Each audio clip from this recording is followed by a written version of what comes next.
So thank you to Amit and thank you to our panelists in that last session. We're now going to move straight on to our next session. So having covered already the low range frequencies and the mid range frequencies, I'm sure you can imagine where we're going to be going next. So we're going to be going on to the high spectrum bands. So delighted to have a panel that's going to be focusing specifically on these high bands. And without further ado, I would like to pass it over to our moderator for the session, Ahmed Al-Suhaili, from our hosts at CITC. So Ahmed, welcome. Lovely to see you. And we're really looking forward to the session. So over to you. Thank you very much. And a big welcome to our viewers, whether in Korea, Canada, Belfast, Buenos Aires, wherever you are. We extend our warmest welcomes to you from Riyadh, Saudi Arabia. It's really regrettable that we couldn't meet everyone in person today, but on the plus side, going virtual, we were able to access an extremely wider audience, and the numbers are just spectacular when we look at the number of registries.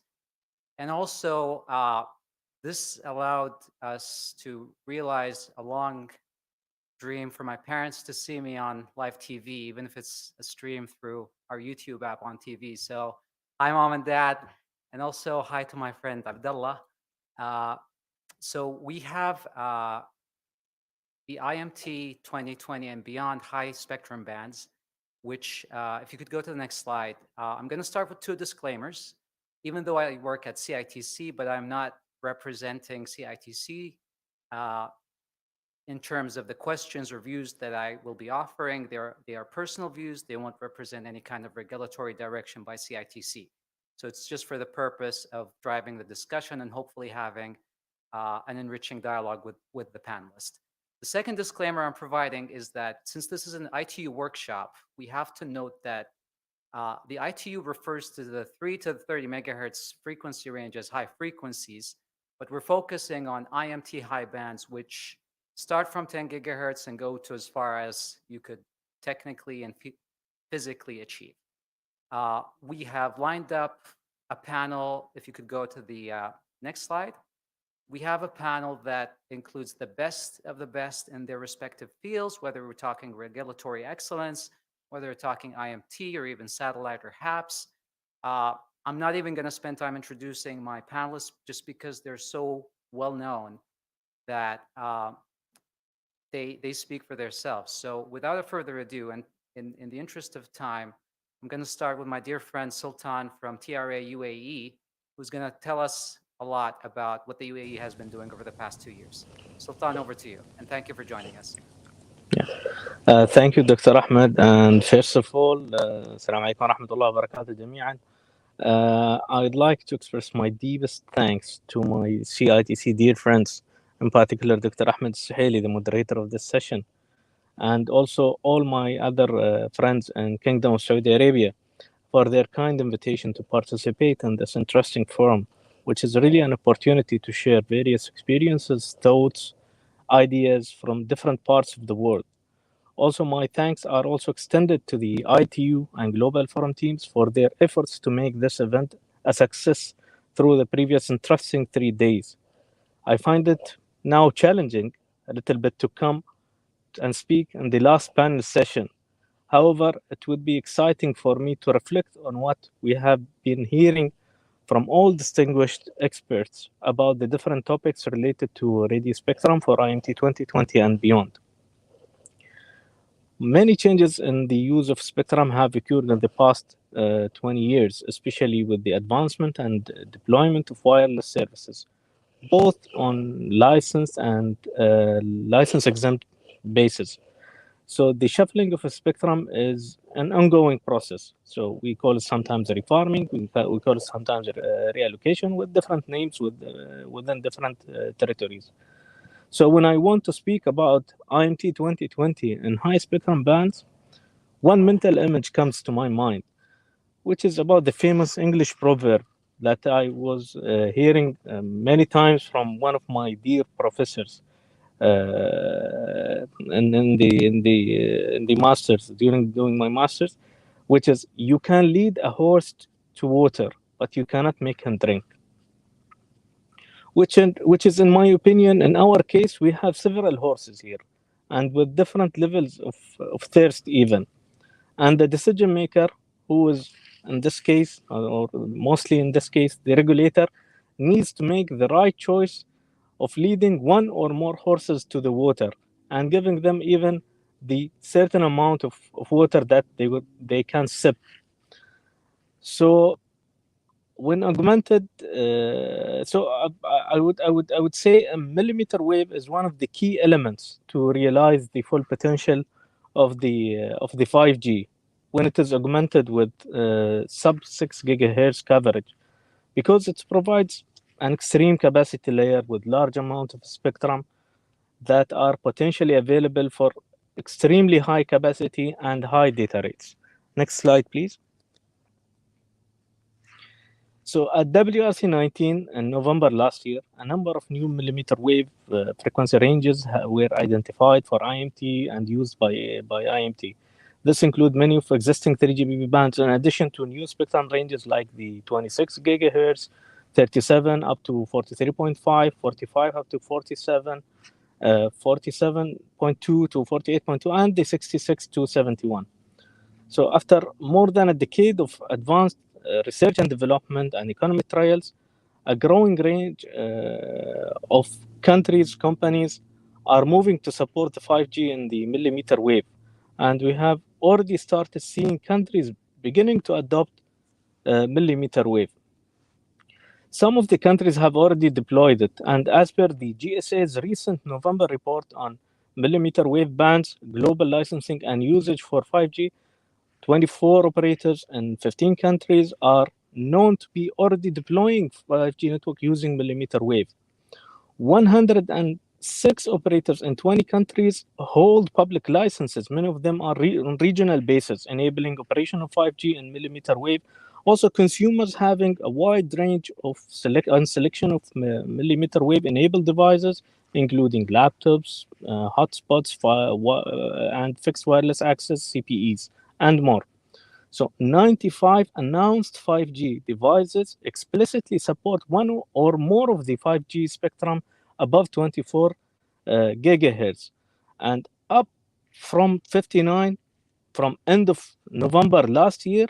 Now 46 of these devices have been understood to be commercially available. So we will see more, we will see 5G millimeter wave proliferating to new devices, types, and tiers. And 19 countries, territories have announced formal plans for assigning frequencies above 24 gigahertz between now and end of 2022. Next slide, please.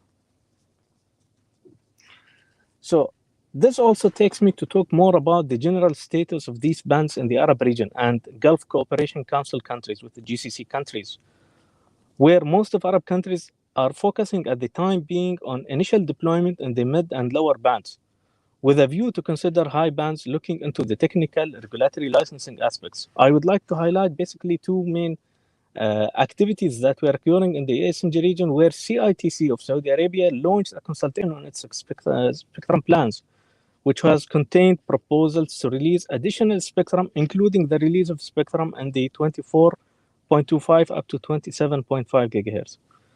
Tunisia ANF also published a feedback to its consultation on suitable future bands for IMT, which also included discussion of spectrum at various millimeter wave bands, including the 26 gigahertz, 40 gigahertz, 45, and 48, and 66, which are the resulted from WRC19.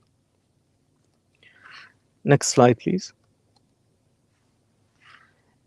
At the UAE level, it is crucial to highlight that the UAE, as indicated in its UAE Spectrum Outlook, will strive to maintain the alignment with ITUR, 3GPP standard, regional agreements, GCC and ASMG, given the importance of keeping spectrum harmonized. This means translating all WRC19 decisions related to millimeter wave into the local regulatory framework and participating also in future studies in the relevant ITUR study groups on future IMT spectrum uses. So the TRA of the United Arab Emirates will also continue participating at the regional spectrum groups, such as the GCC Technical Committee and ASMG, to build up a harmonized strategy for the region. Therefore, the UAE has taken a further step towards comprehensive implementation of IMT 2020 with an aim to strengthen the UAE leading position in this region as a first in the Middle East and North Africa region to assign frequencies within the millimeter wave range. This assignment will help the deployment and use of IMT in order to support various sectors, institutions, in their endeavor to use emerging technologies and their various applications, such as self-driving cars, robots, smart industries, big data, and Internet of Things. The band will be allocated into two phases based on the equipment availability. The first phase, which has started already in last September, in which the frequency band 26.5 up to 27.5 was allocated to the two operators. The second stage will be by Q3 of next year, where additional 1 gigahertz will be also allocated to this range. So each operator will end up having 1 gigahertz, 1 gigahertz. And the 40 gigahertz is also to be considered for 5G, but this is beyond 2023. This has already started on trial basis to make Expo 2020 Dubai. Can you move to the next slide, please? The deployment already in the millimeter wave has started already to provide on trial basis to make Expo 2020 earlier to have 5G enabled smart site, which has been accomplished and achieved already before the decision of postponing this mega event till next year. Other areas have been already covered with both mid and high bands, such as Burj Khalifa, Dubai Airport, Yas Island, Zayed Sports City, Dubai Design District, Dubai Internet City, and the iconic building of Dubai Future Museum. This decision comes in line with the UAE strategy for 5G and beyond, which is from 2020 to 2025. The strategy, which looks for the focuses on the 5G deployment and coverage, as well as also the establishment of leading partnership to support a diverse ecosystem. It also enhances cooperation between telecom services, between telecom service providers. This week, the incumbent operator of UAE Etisalat has claimed also the world's fastest 5G download speed at 9.1 gigabits per second by aggregating 3 spectrum bands, which are including the 3.5, 2.6, in addition to millimeter wave, which is using the N58 3GB band. So Etisalat has also stated that the speed was accomplished through a prototype 5G device that aggregates all 3 bands, which is an important achievement. Can you move to the next slide, please? Moving now to the challenges and limitations, which makes us, and we have some belief that there is a high potential of using high bands, as well as also the level of expectations. However, there are also associated challenges, limitations with the deployment in higher bands. If we have looked into 5G millimeter wave deployment scenarios, we will notice that they include indoor-outdoor venues, indoor enterprises, dense urban networks such as transportation hubs, FWA, and industrial IoT. With all these scenarios, it is optimistically showing how millimeter wave can be a cost-effective deployment strategy. Many of distinguished experts covered these limitations in the past 2 days and earlier today, and I won't add much to what have been mentioned already. I will make an attempt to categorize them from different dimensions. The first dimension that I would look into, which is the type of challenge, whether it is technical, including compatibility, sharing with incumbent services in different bands, such as satellite and 40 gigahertz, NRU, and Y-gig coexistence also in the 6 gigahertz band, propagation, access, backhaul, etc. The second challenge category, which is regulatory, including spectrum availability, licensing approach, time, geographic aspects, etc.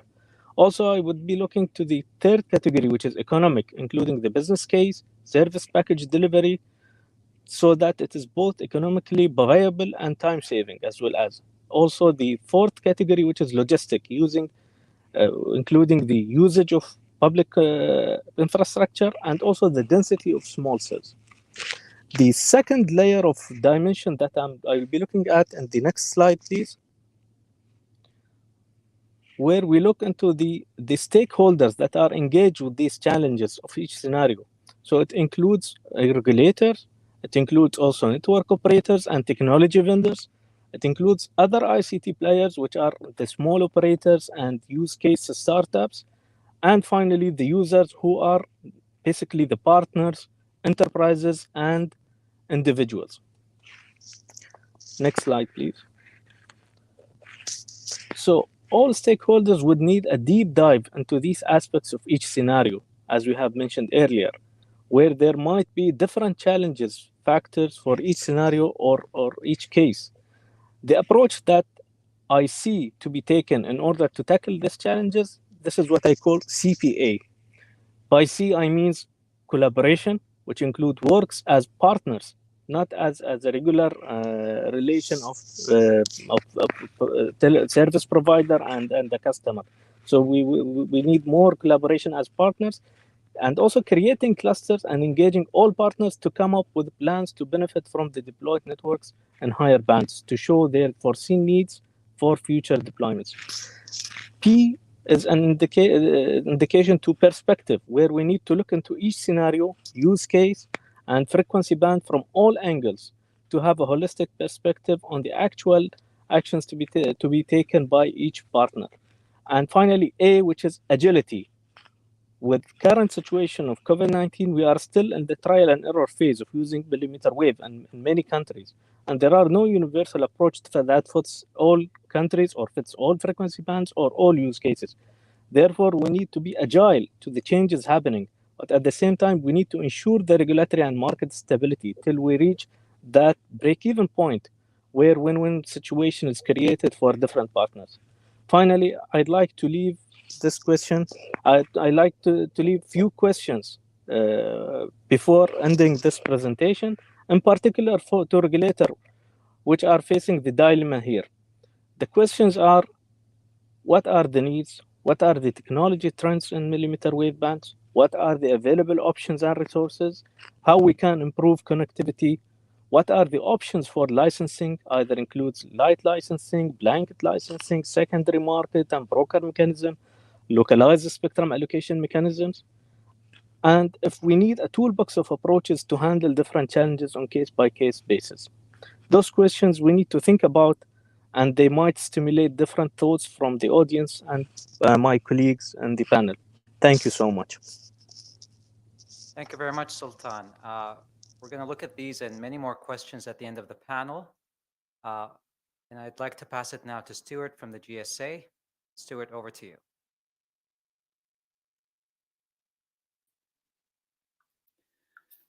Thank you very much, Dr. Hadman. And on behalf of the GSA, the Global Suppliers Association, I'd like to thank you, CITC, ITU, and Forum Global for the opportunity to give our views as the GSA. If I could go through to the next slide, please.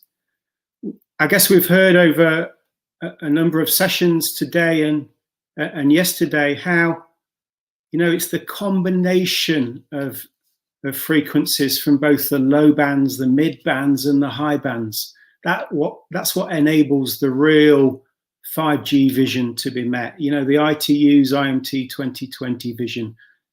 Low bands providing a great coverage layer outside of the cities, but also deep indoor penetration within the cities. The mid bands, a great combination of capacity and coverage. 3.5 gigahertz is one of the leading bands, but 2.3, 2.6 within 4.4 to 5, that great combination there. And then for today's session, the high bands, a really great ultra experience layer. A couple of the ranges here, 24.25 to 29.5, 37 to 43.5. And as Sultan said, there are other ranges as well. And it's that combination that's really important to achieve that vision. Next slide, please. And so where are we with devices?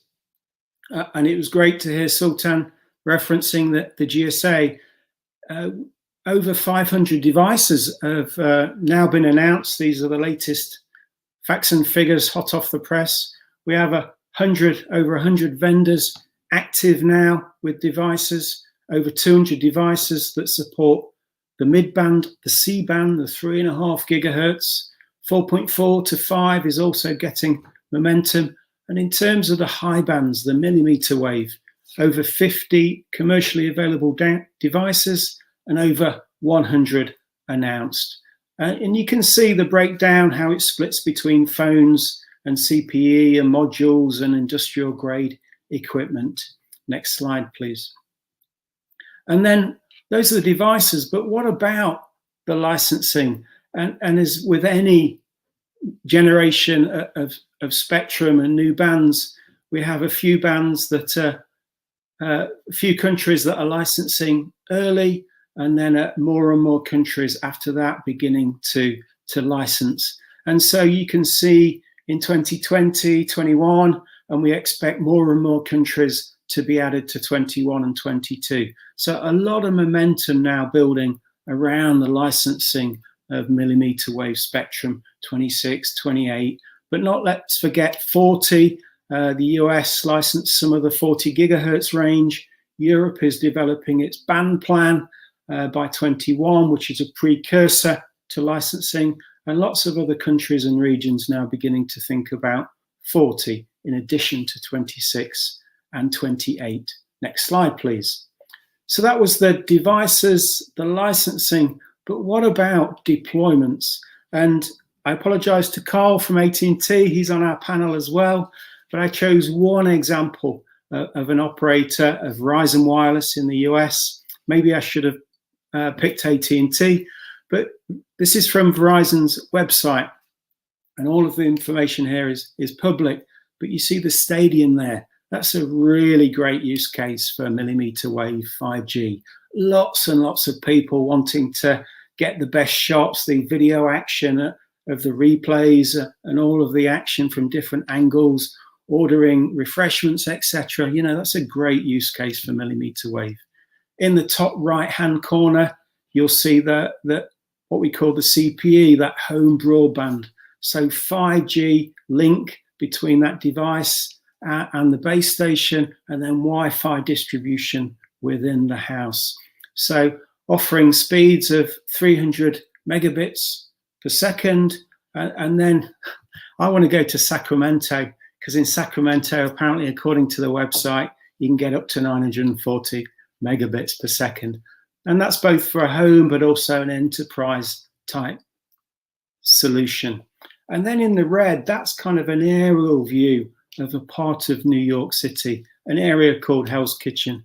And this is how they illustrate the combination of high bands with mid and low bands. So the dark red there are those millimeter wave hotspots, and you can see how the signal bounces down the canyons and provides a hotspot layer within the mid-band and the low-band deployments.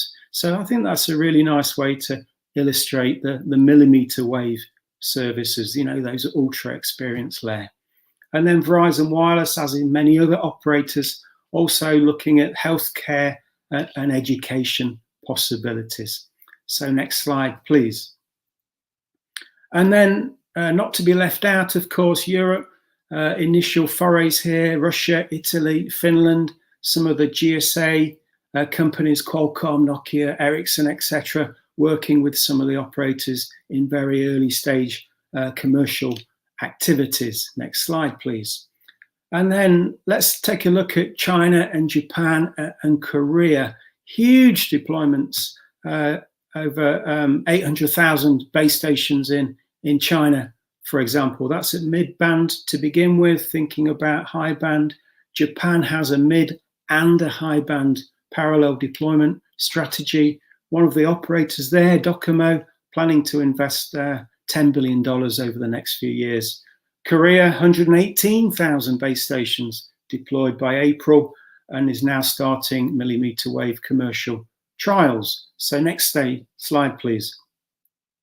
And so in summary then, you know, the ecosystem is in place. We have the infrastructure, the terminals, the chipsets, you know, that is healthy, ongoing, lots of competition there.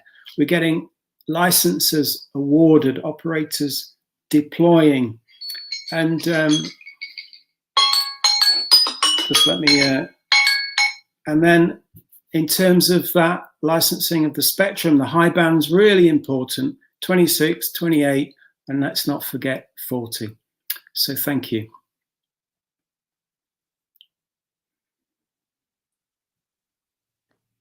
Okay, thank you very much. Again, we're saving the questions to the end of the session. I'd like to pass it now to Ruth from OneWeb. Am I on? I am indeed. Thank you so much, Ahmed. This is always an interesting conference, and it doesn't matter how many times we get together and talk about it. There's still so much more to discuss. So if we could move right into our slides, I think everyone has heard of OneWeb. I hope by now, and our mission to connect everyone literally everywhere in the world, right? So not just all the remote regions of land, but also on air and at sea.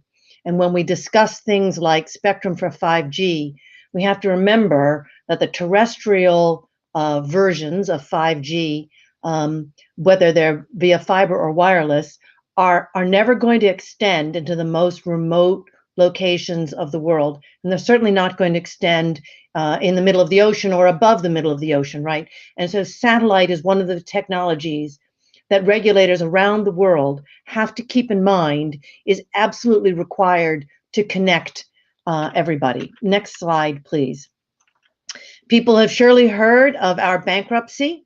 I hope they have also heard of our emergence, phoenix-like from the ashes, with an even stronger backing than before. It is really a shot in the arm to have the backing of Her Majesty's government, the United Kingdom, as well as the very well-known and experienced mobile network operator, Bharti Airtel. In addition, our original shareholders, Hughes, SoftBank, are also coming back in, which means that even though they lost some money the first time around, they realize and they believe that this system is going to be very successful and make them back the money.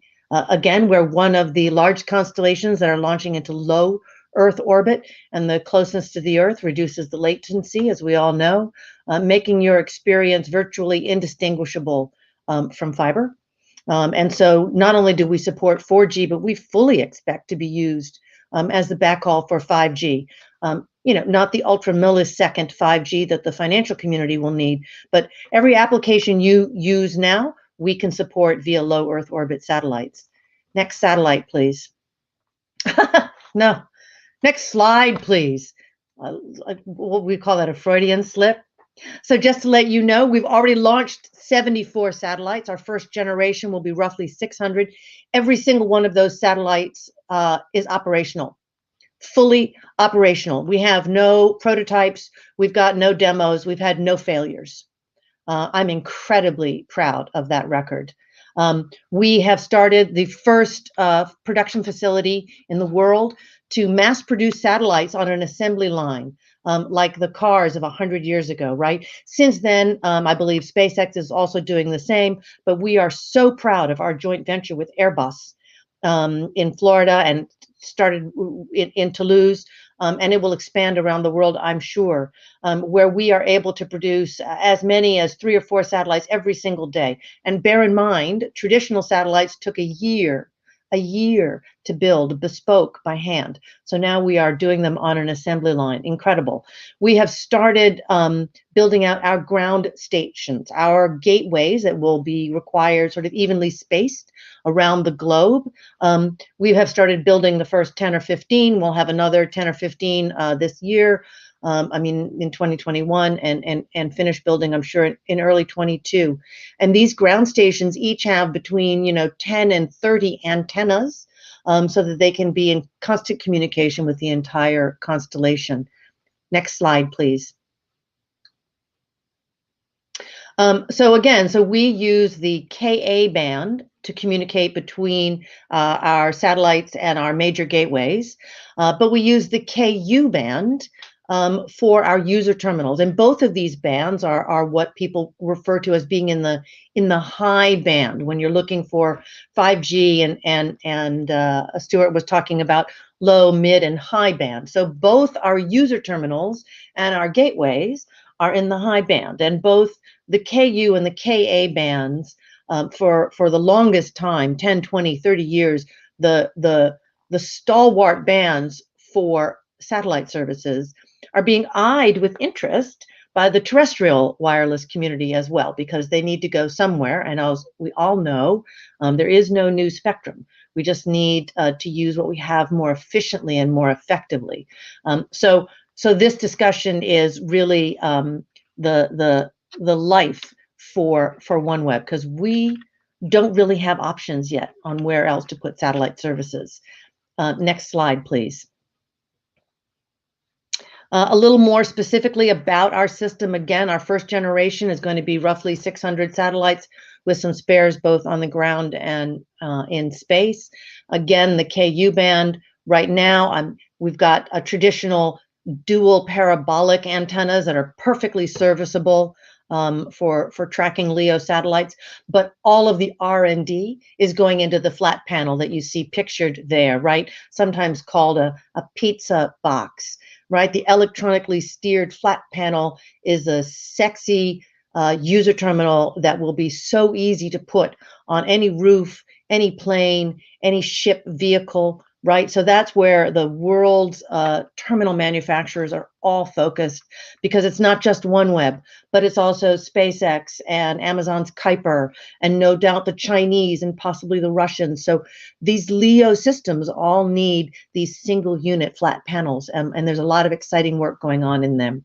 The gateways, meanwhile, are the traditional parabolic dishes, as I said, between 10 and 20, depending on how close our polar system needs fewer antennas at the pole. Is that right? No, more antennas at the pole, because it sees almost the entire constellation, and fewer antennas near the equator. Next slide, please.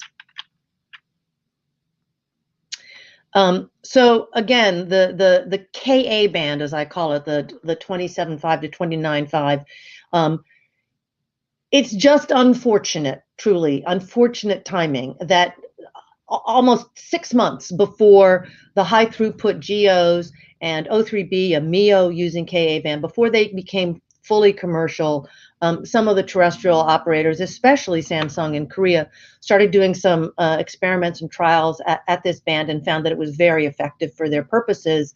And they were able to convince a few countries, they would call them pioneering countries. I would call them rogue. I would call them countries out of line with the harmonization that's required for satellite services around the world. Do they convince these countries that this would be the sweet spot for the high band on the terrestrial wireless 5G? It is a deep threat to the satellite community. However, for the large fixed Earth stations, such as gateways, we can coordinate our use. The problem, of course, is for other satellite operators that use KA for the user terminals, or in OneWeb's case for the KU band, which is being suggested in the United States as, let's just think about using the KU for 5G. So with ubiquitous user terminals, both for the satellites and for terrestrial cellular mobile networks, right? These are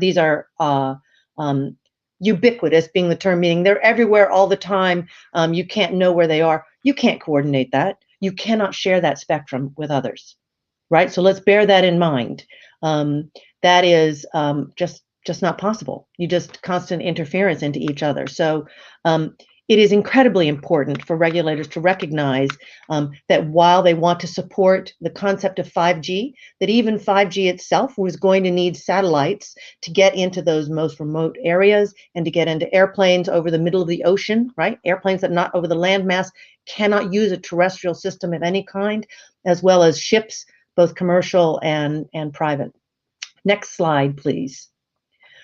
Going up even higher into the future, right? So again, thank God for engineers, because 30 years ago when I started this work, the KA band was all just doing tests. I remember ACTS with NASA in the United States, and people were like, it's too high, there'll be too much interference, the propagation is terrible, you can't use it in the rainier parts of the world. But God, engineers are amazing. They figured it out, right? And now engineers are focused on the Q band and the V band and the E band, and how we can use those for our gateways as well. So again, the bands where we're going to have gateways, and by we, I mean all of the satellite services in the world, a fixed location for our gateway. We can coordinate, we can share. We look forward to working that out with the terrestrial services, and for ubiquitous terminals, we can't share. That's all there is. Neither side can share. Do I have a concluding slide? Moving on, please, Dan. We certainly don't need the spectrum. Dan, is there a final slide there? No, I think that's it. I've made my points. Thank you for your time. That's just a lovely diagram. You can move on. Nobody needs to see the launch. Thank you so much, Ahmed. Thank you very much, Ruth. In case you're keeping track, you'll notice that we're flipping and flopping between IMT and satellite. And now it's IMT's turn again with Carl from AT&T. Please, Carl. Hi, good morning or good afternoon, and thank you to the ITUR and the CITC for inviting me to speak today. It's certainly a pleasure to participate along with this esteemed group on the millimeter wave bands, which are bands critical to delivering mobile services that consumers and businesses desire and delivering the promises of 5G, including speed and low latency. I'm going to focus my remarks on activity in the United States as they relate to spectrum for 5G, especially the millimeter wave bands. I'll talk briefly about the millimeter wave auctions in the US, as well as what we have shared publicly on AT&T's deployment in the millimeter wave bands.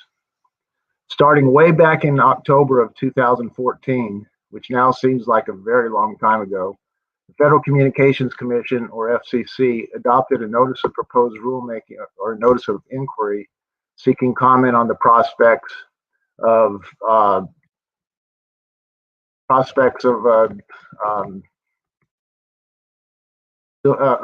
operating mobile services in bands above 24 gigahertz. Sorry about that, lost my place. After this initial inquiry and through a series of notice of proposed rulemakings and report and orders, the FCC authorized fixed and mobile use in a number of millimeter wave bands, some of those that Ruth was just talking about, making them available for flexible use while also sharing with incumbent services such as FSS. This included the 24 gigahertz band, 28, 37 to 40, 42 to 42.5, and 47.2 to 48.2 gigahertz bands. In addition to licensed spectrum, the FCC and the Spectrum Frontiers proceeding also authorized unlicensed operations in the 64 to 71 gigahertz band, providing additional spectrum for Wi-Fi-like WiGig operations in this band adjacent to a band already authorized for unlicensed use. You can. I now have one slide for you all, and you can put that up. The FCC has now held a series of auctions for the bands in which I discussed. This is a pretty good summary slide, I think, of it. They had auction 101, which included the 27 to 28.3 5 gigahertz band. It included two 425 megahertz blocks. It was at a county level basis, so there are, I can't remember how many counties are in the US, but it was county level licensing. And at the end, it garnered $700 million in bids, with 33 bidders winning a total of 2,965 licenses. They followed that up in May of 2019 with auction 102, including two band segments, the 24.25 to 24.45 and the 24.75 to 25.25. This auction garnered $2 billion in bids, with 29 bidders winning in a total of 2,904 licenses. The spectrum was auctioned on a partial economic area, or PEA, basis, and within the U.S. there are 416 PEAs in the country. And the total was 7 100 megahertz blocks, which were auctioned. They then followed up in March of 2020 with the auction 103, which included this 37.6 to 40 gigahertz band, as well as the 47.2 to 48.2 band. So a grand total of 3,400 megahertz was made available, and at the end garnered 7.5 billion in gross bids with 4.5 in net proceeds. The difference being that there were some already licensees in that band who could give up their license in that auction.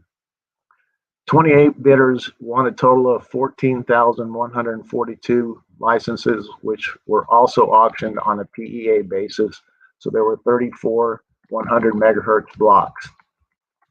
AT&T participated in these millimeter wave auctions and won licenses mostly in auction 102 for the 24 gigahertz band and in auction 103 for the 37, 39 gigahertz band.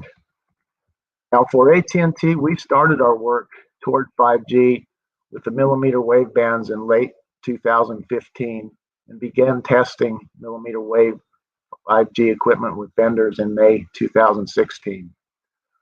With our business trials at Intel's office in Austin, Texas in November 2016, we started what we believed was the industry's first 5G customer trial using fixed millimeter wave technology.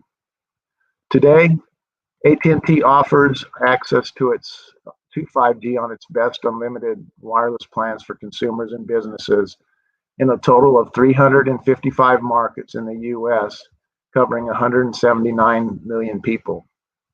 Additionally, AT&T has its mobile 5G Plus network live in parts of 36 cities across the United States. Our 5G Plus uses millimeter wave licensed spectrum. Thus far, we have deployed millimeter wave to serve dense areas, venues, campuses, and urban areas, offering extra speed and capacity, as has been discussed earlier, to these high traffic areas. The service is set up to offer an ultra responsive and ultra fast wireless connection, showing speeds of sometimes up to 1 gigabit per second plus. We believe millimeter wave deployment in targeted areas provides great value and allows customers to do amazing things. But you need these interesting capabilities across a wide area. Hence, as we've heard earlier, our strategy to build millimeter wave on our sub-6 5G spectrum foundation. Our strategy of deploying 5G in both sub-6 spectrum and in millimeter wave bands provides the best mix of speed, latency, and coverage excuse me, that are needed to enable revolutionary new capabilities to fuel 5G experiences for consumers and businesses. I think it's been reiterated, and I'd like to reiterate it here. The availability of spectrum for 5G is critical, and this includes a mix of low band, mid band, and high band. We made at AT&T significant investments to provide this service, which includes investments of $125 billion between 2015 and 2019. This figure includes our wireless and wireline networks, operations, and spectrum acquisitions. This investment, along with a light touch regulatory approach and processes for timely and cost-effective infrastructure deployment, have enabled AT&T to provide 5G and its capabilities to consumers and businesses alike. And these investments have paid off. As of the third quarter 2020, our network was deemed the fastest nationwide, according to Ookla speed test. With this, I'll conclude by reiterating that all spectrum is important for the deployment of 5G, with millimeter wave spectrum providing critical capacity and speed. Thank you. Okay, thank you very much, Carl. Last but definitely not least is Sergio. Over to you.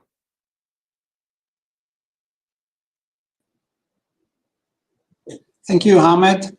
On behalf of Airbus, I would like to thank the ITC and the ITU for inviting me to be part of this important event. Today, the focus of my intervention will be on hubs and their application. I will first give you an overview of and an update of Airbus activities to develop our stratospheric platform and enable hubs connectivity application, including an introduction to the Hubs Alliance, which is an industrial alliance promoting the use of hubs. Next slide, please. Airbus, as an aeronautical and space manufacturer, consider that our platform, the Zephyr, is filling the gap between satellite and classical unmanned and manned aircraft. Zephyr combine wide reach and persistence close to the one of satellites, but at the same time it provides flexibility, scalability, and accuracy, which is something which up to a few years ago was only provided by unmanned aircraft. The Zephyr platform is also able to fly in a stationary way, keeping its position, which is something which is also providing additional opportunities and application. Next slide, please. So the Zephyr development started many years ago, back in 2003, when the first prototype was designed and built by Kinetic. Airbus a few years later acquired these activities, and these slides show our long track record. So Zephyr is the only solar UAV to demonstrate day and night longevity, and today holds the world record for flying longer than any other aircraft for 26 days. Next slide, please. So to give you an update of recent developments of this technology, I am pleased to talk to you about our flight campaign, our recent flight campaign that concluded at the end of November. The flight campaigns lasted 3 months and 3 weeks, and during these 3 weeks in Arizona, USA, we were able to demonstrate operational flexibilities whilst opening the flight envelope farther than in previous flight tests. And particularly, we tested lower altitude flying and early stage transition to the stratosphere, which is crucial for successful operation. Next slide, please. So what is the market that hubs are targeting? We believe that hubs provide an exciting opportunity to connect the 4 billion of underconnected population.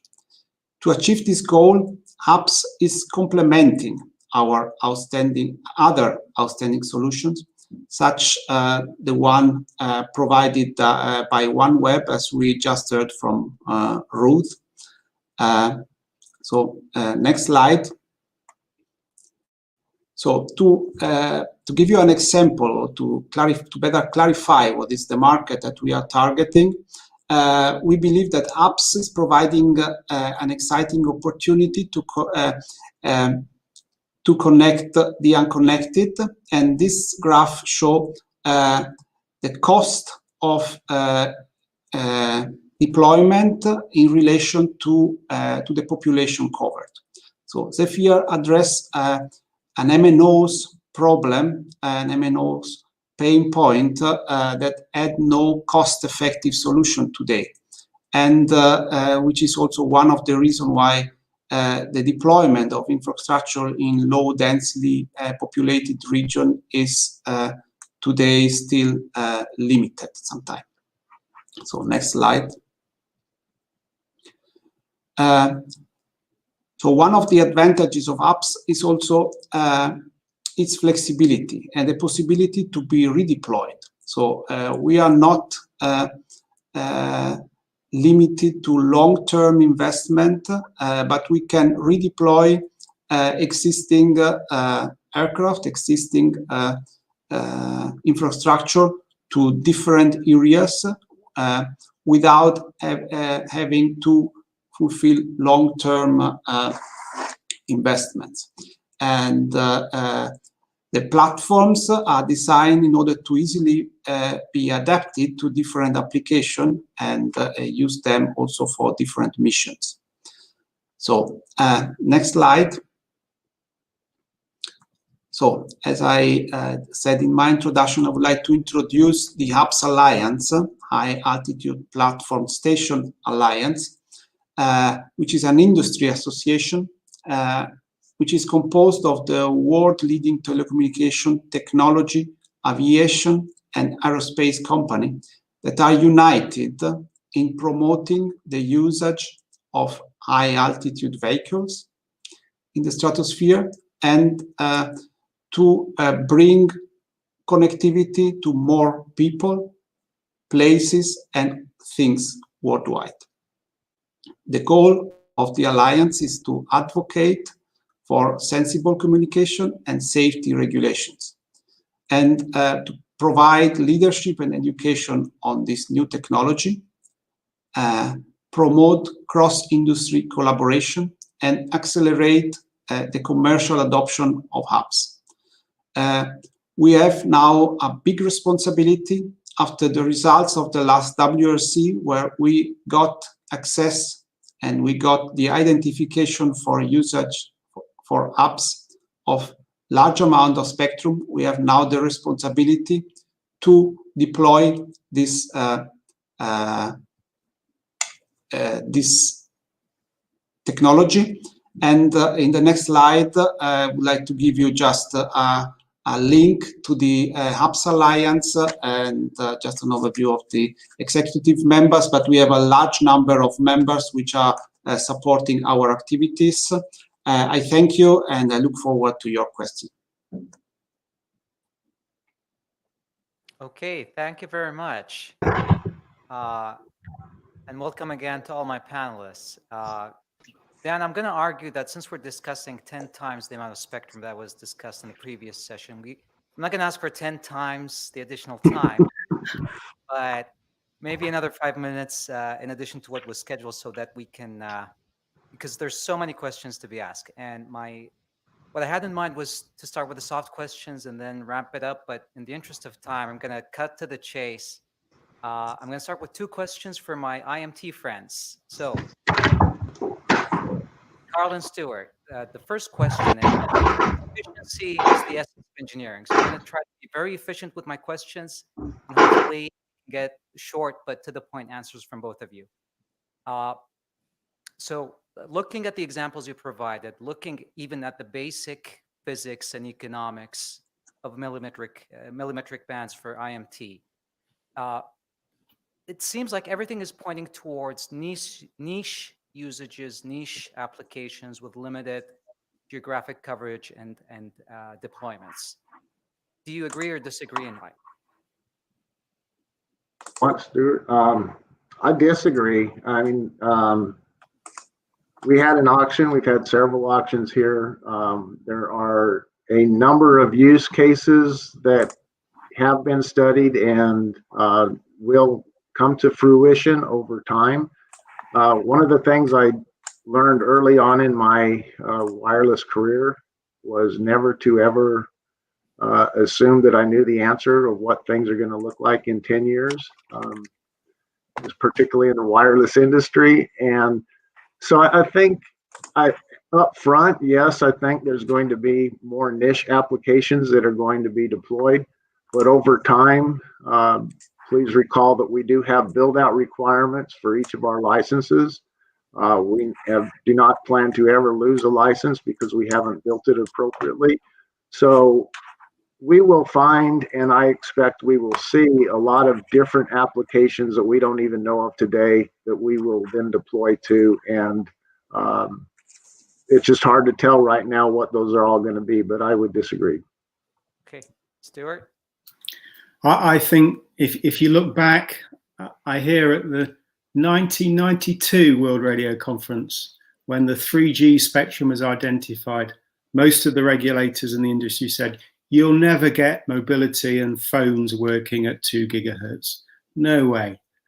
And then I fast forward to where we are today, and 3GPP, the standards body, and all of the research that went prior to that, they designed in the millimeter wave spectrum, and it does what was expected. That initially very hot spot outdoor deployments such as Verizon Wireless and AT&T, the indoor deployments, Qualcomm's got some great studies on the coverage for indoor and the stadiums, but also there's a fixed wireless access type element here. So I would argue that it's doing what it was designed to do. And who knows how far the engineers, I mean, I think Ruth talked about the incredible engineers that the satellite industry has and the terrestrial industry has, and they're going to push this as far as possible. So I completely disagree with your sentiment. I think it's doing what it does. I'm not even going to ask Ruth and Sergio because their faces give you the answer. Yeah. Second question for IMT, my IMT friends. Why so greedy? You've been assigned tons and tons of spectrum at the last WRC, and you're still going after Wi-Fi spectrum, and so you're still going after satellite spectrum. When are you going to stop? We're never going to stop, so just get used to it. No, no, I think that we have been accused of being greedy, but I would say that everybody is greedy. If you look at the LEOs, my understanding is that in the millimeter wave, well, between 10 and 50 gigahertz, they have 3 times the amount of spectrum available than we do, than the terrestrial side does. So yes, there is a desire for additional spectrum, but we are habitually have been found to be in a spectrum crunch where we have growth of usage that is just astronomical, and we don't let spectrum lie fallow. Okay, Stuart, briefly, if you can. The slides I showed on China and Japan and Korea, just look at the amount of data. So Korea, the average is 27 gigabytes a month. And that just does not stop. That continues to grow. It's the same in India and China. The amount of data that 5G is going to support is quite incredible. Okay, very clear. 2 questions for Ruth and Sergio. So the first question is, you have painted the cheesiest image I have seen in a very long time. The poor 4 billion underconnected that you're going to save. I'm not going to go technical, but if we just do the basic math, let's say we have 100,000 between LEO satellites and HAPS platforms up there. If we divide 4 billion over those 100,000, that still means 40,000 connections per access point. No one doubts that you're going to have the coverage, but are you going to have the capacity? Well, I'm you know, the OneWeb system, along with all the other ones that I know of, are completely scalable, right? And also they're already talking about second and third generation designs.